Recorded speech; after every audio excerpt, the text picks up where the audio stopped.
Right click பண்ணிங்க. இதுவும் திரிகோண கேள்வி தான். கேள்வி பார்ப்போம். sin வர்க்கம் a into 1 plus cot வர்க்கம் a plus cos வர்க்கம் a into 1 plus tan வர்க்கம் a சமம் 2 இப்படி காட்டுங்க.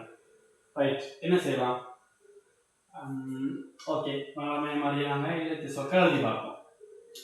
LHS சமம் sin வர்க்கம் a into 1 plus cot வர்க்கம் a plus cos வர்க்கம் a 1 plus tan வர்க்கம் a. ரைட், இல்லை உங்களோட வடிவாக கவனிங்கோ. sin வர்க்கம் cos வர்க்கம் இருக்கட்டும், நாங்கள் இவங்கள மாற்றிடலாம் இல்லையா? இப்படி 1 plus cot வர்க்கம் a, அதே மாதிரி 1 plus tan வர்க்கம் a வந்து நாங்கள் மாற்றி எழுதலாம் தானே? எப்படி எழுதலாம்?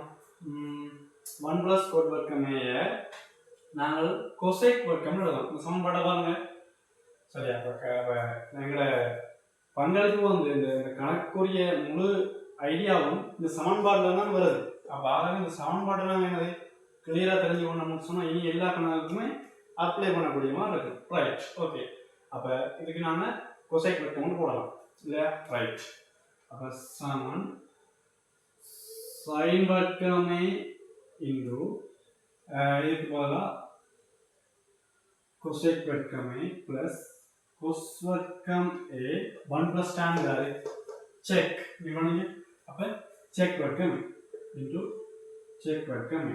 சரியா? Right, clear.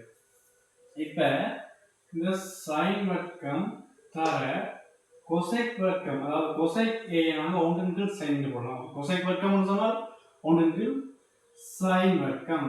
Right, plus okay. அப்போ இதே மாதிரி cos வர்க்கம் a இன்டு இவரை எப்படி போடலாம்?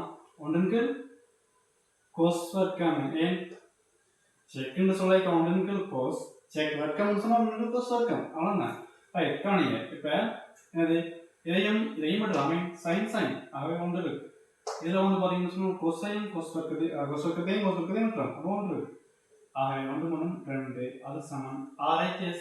ரைட், பிளாங்கா? எதுவும் டவுட் இருக்கா? Right, okay.